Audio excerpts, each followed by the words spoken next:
আমাদের মতো করে আল্লাহ কাউকে বানায় নাই। দুই পায়ে ভর করে শির দ্বারা এরকম স্ট্যান্ড রেখে মাথা উঁচু করে দাঁড়াতে পারে এরকম কোন প্রাণী পৃথিবীতে আছে? এজন্য আল্লাহ বলেন ওয়ালাকাদ কাররামনা বানি আদম, আমি বনি আদমকে সম্মানিত করেছি, তাদেরকে আমি মর্যাদা দিয়েছি।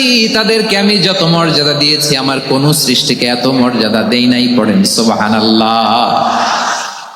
I have dignified the status of the sons of Adam.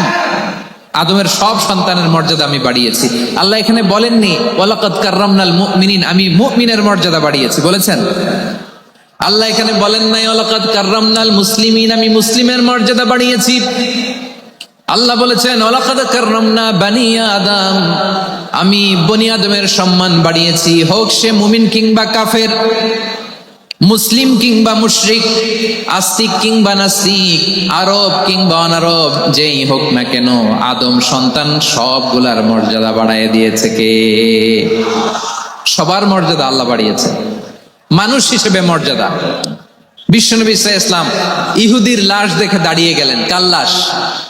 ইহুদির লাশ দেখে দাঁড়ায় গেলেন। সাহাবারা বললেন ইয়া রাসূলুল্লাহ, আপনি দাঁড়ালেন যে, এটা তো ইহুদির লাশ। বিশ্বনবী বললেন আওয়ালাইসাত নাফসান, এটা কি মানুষ নয়? এটা হোক ইহুদি হোক খ্রিস্টান, এটা তো মানুষ। আমি মানুষ দেখে দাঁড়িয়েছি। আই স্যালিউট দ্য হিউম্যানিটি, আমি মানবতাকে সম্মান করেছি। পড়েন সুবহানাল্লাহ। তাহলে এই জমিনে মানুষের মর্যাদা বেশি, হোক আস্তিক হোক নাস্তিক হোক মুমিন কিংবা কাফের। আদমের সন্তান হলে মানুষ হলেই তার মর্যাদা বাড়িয়েছে কে? আমার কলিজার টুকরা যশোরের ভাইয়েরা, মানুষের মর্যাদা আল্লাহ এত বাড়িয়েছেন, মানুষ জীবিত থাকলেও যেমনি মর্যাদাবান, মরে গেলেও মর্যাদাবান। সুবহানাল্লাহ পড়েন। মানুষ মরে গেলে এই ডেড বডিটা কি হয়? পচে যায়, গলে যায়, মাটির সাথে মিশে যায়। তাই বলে আপনি ডেড বডির সাথে যাচ্ছে তাই করতে পারবেন না। পারবেন? কেউ যদি অন্যায় করে তাকে যদি আপনি শাস্তির আওতায় আনেন, যা মনে চায় করতে পারবেন না। তারা আগুন দিয়ে পোড়াতে পারবেন না, নাক কাটতে পারবেন না, কান কাটতে পারবেন না, অঙ্গ বিকৃতি করতে পারবেন না। কারণ মানব জাতির মর্যাদা স্বয়ং দিয়েছে কে? পচে যাবে, গলে যাবে। তারপরে ইসলাম বলে না, খবরদার, এই মরা লাশটারও একটা মর্যাদা আছে না নাই? ইসলাম বলে এই লাশটা গলে যাবে, পচে যাবে, কিন্তু এটার অমর্যাদা করো না। কর্পূর দিয়ে, খেজুর পাতা দিয়ে, এটাকে ওয়ার্ম ওয়াটার দিয়ে, গরম পানি দিয়ে ধৌত করো। সাদা শুভ্র ধবধবে কাপড় দিয়ে লাশটাকে তুমি কাভার করো। তারপরে খাটিয়ার মধ্যে লাশটাকে রেখে বিশাল একটা প্রোগ্রাম করো, একটা ফিউনারাল প্রোগ্রাম করো।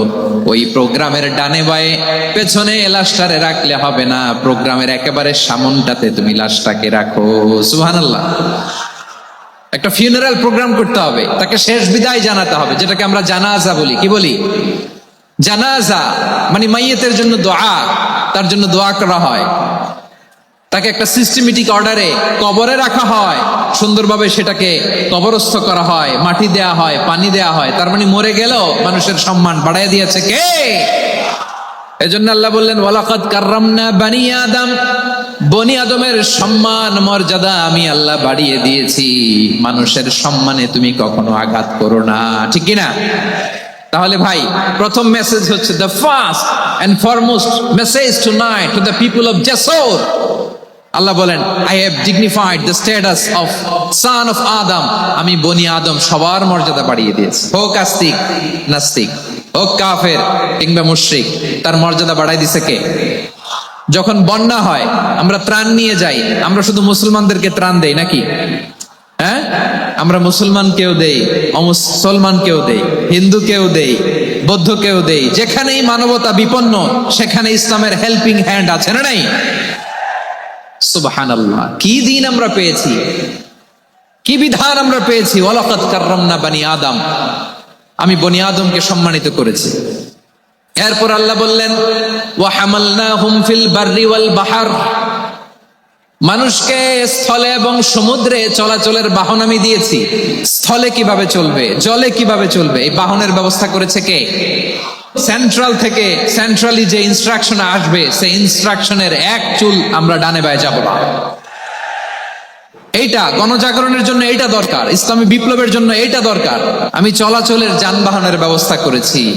আমরা স্থলে ঘোড়ার উপরে চড়ি, উটের উপরে চড়ি, গাড়ির উপরে চড়ি। এই যে গাড়ির ইঞ্জিন বানাইছি আমরা, এটার মেধা দিয়েছে কে? আবার সাগরের মধ্যে আমরা নৌযান, জলযান, বড় বড় জাহাজ দিয়ে এক মহাদেশ থেকে আরেক মহাদেশ যাই, এক দেশ থেকে মালামাল গুলো আরেক দেশে পাঠাই। সাগরের ভেতরে নৌকাগুলোরে ধরে রাখলো কে? والفلك التي تجري في البحر بما ينفع الناس। মানুষের উপকার আছে এরকম সরঞ্জামাদি নিয়ে সাগরের উপরে বিশাল বিশাল জলযানগুলো চলে, এগুলো ডুবে যায় না, কাত হয়ে যায় না, পড়ে যায় না। এগুলোকে স্থিতিস্থাপকতাকে ঠিক করে রাখলো কে? আপনারা জাহাজ দেখেছেন? জাহাজ, হ্যাঁ, বাড়ি চট্টগ্রাম হইলে দেখতে পারতেন, দেখছেন? বিশাল বিশাল জাহাজ, বিশাল জাহাজ মালামাল নিয়ে এক মহাদেশ থেকে আরেক মহাদেশে যায়। গত মাসে আমার জাপান সফর ছিল। এই যে বাংলাদেশে যে গাড়িগুলো চালান, বেশিরভাগ গাড়ি আসে কিন্তু জাপান থেকে। হাজার হাজার গাড়ি একটা জাহাজ বহন করতে পারে, হাজার হাজার গাড়ি। এটাতে সাগরের মধ্যে ভাসাইলো কে? সবাই বলুন, ভাসালো কে? হাজার হাজার গাড়ি নিয়ে জাপানিজ গাড়িগুলো আমাদের চট্টগ্রামের এয়ারপোর্টের বন্দরে ভিড়ে।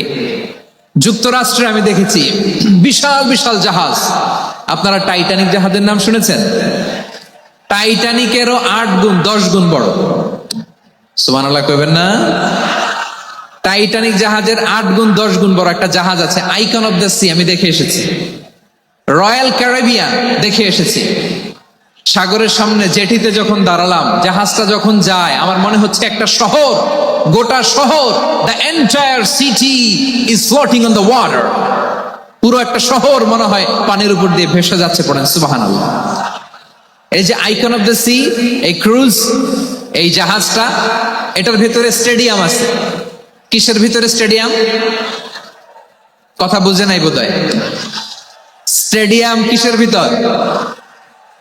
সুইমিং পুল আছে, শপিং মল আছে, রেস্টুরেন্ট আছে, ক্লাব আছে, 3000 4000 রুম বিশিষ্ট, কক্ষ বিশিষ্ট হোটেল আছে। এই সবগুলোর নিয়ে এগুলো চলে সাগরের এই দোলার মধ্যে, জলোচ্ছ্বাসের মধ্যে। এই সাগরের ভেতরে এই জাহাজগুলোর ভাষায় রাখছে কে? সূরা আর-রহমান আল্লাহ তাআলা বললেন, ওয়ালাহুল জাওয়ারিল মুনশাআতু ফিল বাহরি কাল আ'লাম ফাবিআইয়ি আলা, সবাই পড়েন, ফাবিআইয়ি আলাই রাব্বিকুমা তুকাযযিবান। পাহাড় সম বড় বড় জাহাজগুলো মাল বোঝাই করে সাগরের মধ্যে ভেসে বেড়ায়। এগুলো দিয়ে মালামাল বহন করা যায়, মানুষরা এক দেশ থেকে আরেক দেশে যায়। এই জাহাজগুলোর সাগরের ভেতরে ভাসায় রাখলো কে? এই আয়াতের ভেতরে আল্লাহ তাআলা সূরাত বনী ইসরাঈলের এই চমৎকার আয়াতের ভেতরে আল্লাহ তাআলা বেসিক্যালি মানব জাতির প্রতি তার 4টি স্পেশাল অনুগ্রহের কথা বলেছেন। কয়টি? 2টা বলে ফেলছি। 1 নাম্বার, ওয়ালাকাদ কাররামনা বনী আদম, আমি বনী আদমের সম্মান বাড়াইছি। নাকি মুসলমানদের? নাকি মুসল্লিদের? কার সম্মান বাড়িয়েছি? বনী আদমের। তাহলে human dignity, the first part of the verse talks about the human dignity. 2 number অংশে আল্লাহ তাআলা বললেন, ওয়া হামালনাহুম ফিল বাররি ওয়াল বাহর, স্থলে এবং সমুদ্রে আমি তাদের জন্য চলাচলের বাহন দিয়েছি। সুবহানাল্লাহ। তার মানে smooth movement on land and sea, জলে এবং স্থলে যাতে আমরা স্মুথলি মুভ করতে পারি আল্লাহ তাআলা দিয়েছেন। 3 নম্বরে আল্লাহ তাআলা বললেন, ওয়া রাযাকনাহুম মিনাত তাইয়্যিবাত, মানুষের জন্য আমি পবিত্র রিজিকের ব্যবস্থা করেছি। জলে এবং স্থলে যত প্রাণী আছে সবগুলা প্রাণীকে রিজিক দেয় কে? আমাদেরকে রিজিক দেয় কে?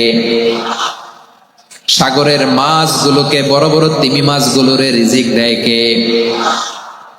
বাতাসের মধ্যে ভেসে বেড়ানো বড় বড় পাখিগুলো, স্ক্যান্ডিনেভিয়ান কান্ট্রি থেকে লক্ষ লক্ষ কোটি কোটি পাখিগুলো যে এক দেশ থেকে আরেক দেশে ট্রান্সফার হয়, এগুলোর রিজিক দেয় কে? রব্বুল আলামিন বলেন, ওয়ামা মিন দাব্বাতিন ফিল আরদি ইল্লা আলাল্লাহি রিজকুহা ওয়া ইয়ালামু মুস্তাকাররাহা ওয়া মুস্তাওদাআহা কুল্লুম ফি কিতাবিম মুবিন। আল্লাহু আকবার। রব্বুল আলামিন বলেন, ভূপৃষ্ঠে বিচরণশীল যত প্রাণী আছে সব প্রাণীগুলোকে আমি আল্লাহ আমার নিজের কুদরতে রিজিকের বন্দোবস্ত করি। এই প্রাণীগুলো কোথায় থাকে, কোথায় যায়, সব জায়গায় আমি রিজিক পৌঁছে দেই। রিজিক কেউ দিতে পারে না, রিজিকের মালিক কে? রিজিকের মালিক তিনি আল্লাহ। এজন্য আল্লাহ তাআলা বললেন, ওয়ারাযাকনাহুম মিনাত তাইয়্যিবাত।